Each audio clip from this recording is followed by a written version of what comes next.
uSiyanda Xwathi bekufanele avele enkantolo yase Northern Cape ngesonto elizayo. Ubesola ngokugwaza owabehlekisana naye urefilwe letebele amanxeba ayisikhombisa wamnquma uqhoqhoqho. Umndeni namanje usashaqekile kulandela ukubulawa kwendodakazi yawo. Osekuxakayo manje ukuthi umsolwa kuleli cala akasekho emhlabeni. Lo mndeni uthi asevele yashabalala amathemba okuthola ubulungiswa kuleli cala. It is unfortunate that the seer had to leave us with an unfinished business. It is really an unfinished business. We started this journey, which was not an easy journey. It was a difficult 3 years trying to find justice. However, he decided not to go and dance to his own music.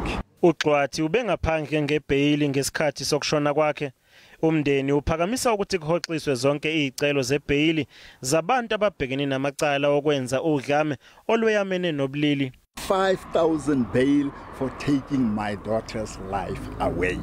It's just not on. It's just not on.